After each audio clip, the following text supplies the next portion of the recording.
G'day parceiros, I'm coming at you with a very quick video because I'm out at the Bitcoin Miami conference, but I want to get this very important information out. Yesterday, Jack Mallow announced his company Strike will be integrating into Shopify, but also NCR, the world's largest point of sale supplier, and payments firm Blackhawk. What does this mean? Well, Bitcoin has been slowly absorbing and creating and becoming a financial system. But one of the challenges is that the transactions take about 10 minutes to be confirmed across the entire Bitcoin network. And the significance of what Jack announced yesterday has a lot to do with the Lightning Network. Now, this is a way to have instantly finalized transactions.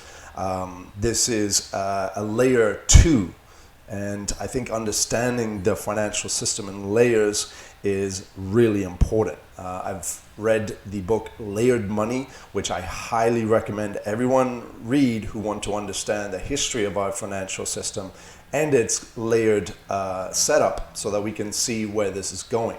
About 100 years ago, before the US dollar became unbacked by gold, we used to exchange notes and bills. These things used to represent a direct, literal ownership of gold in a vault.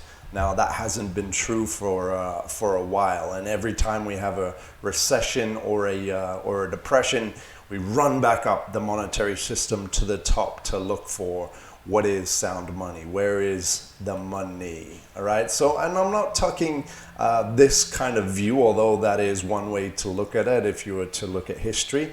I'm talking about how we use slower moving, highly valuable assets at the core of our system. Gold has proven itself to be sound money. We always run back to, this looks pretty and this is valuable to me. What about to you, right? So we've always seen gold as that, but it's very slow. It's very hard to move in a very fast way, especially if you're buying and selling stocks. Imagine taking bars of gold every time you're doing transactions, okay? So we do need a faster system. Does that sound familiar? Right? Bitcoin needs a faster layer on top of it. And that's really where the Lightning Network is creating an additional layer. Now, how does that play out? Well, I think we're going to see. I think we're going to, hear. Okay, so even with Bitcoin, we're going to need another layer. Now, what will that look like? I think that's what we're about to witness before our eyes as we go through this great reset. This is an example of what it could potentially look like. Central banks really have the option here to directly give money to the population when traditionally they've printed notes in order to let the banks do that. Now, will they put their banking buddies out of business? I don't know, but let's take a look at what are the advantages of the Bitcoin network. It's the first and largest network, openly accessible globally, send and receive payments, cash finality. And then we have the Lightning one, instant settlement and virtually free. Okay, so right now when you go to the point of sale in your local shop, the merchant is paying about 3%. For the privilege of using the 70-year-old payment network rails of MasterCard and Visa, right? 3% on every single transaction is quite a chunk. So comparing Bitcoin, he talked about these differences here. Obviously, the cash finality and the traditional commission structure makes it really complicated for a lot of businesses. So there's some massive innovation happening in this space by adding the Lightning Network to Bitcoin. I'm going to dive into this more when we have more time. I just wanted to get this out there as this is probably the biggest, most significant, important thing to understand so far out of this conference about what's happening. It's getting very, very real. There is a new financial system being built on blockchain technology. And by having Bitcoin as its more more static role as gold, and having the Lightning Network for that elasticity, that speed to enable that fast accelerating growth that we are experiencing globally right now. So that's kind of what it's going to look like. They've really simplified the process for you to be able to use your wallet, your digital wallet that you have on your phone, just like a digital bank account.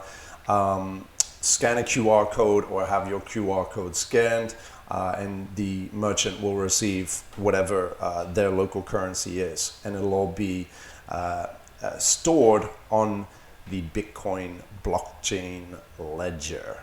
Okay, so these are the stores that will be, at least to start, it seems like a sixth. So, just under 20% of the stores are going to have this ability. There's some pretty big names there. It's happening. It's happening. We are moving onto new databases. The global, every global system is slowly moving onto the blockchain. And Bitcoin being the first, the original, and now having this layer 2 speed is going to change the game. And I think that's the most important thing to understand from the conference.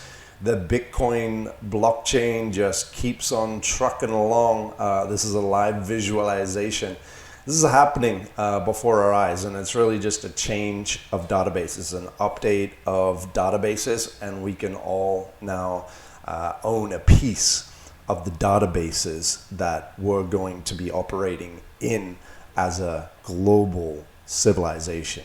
As we expand into the digital unknown, the cosmic unknown, we now have a new system that we can own and own a piece of the layer 1, which we were told we did when we were making these, but when we truly understand the beliefs that we have been shared, we will understand new opportunities. And that's what we're experiencing right now. So thanks for tuning in. I'm going to leave it here because I've got to run to the next day of the conference. I'll let you know. I am going to go deeper into layered money and the consequences of that.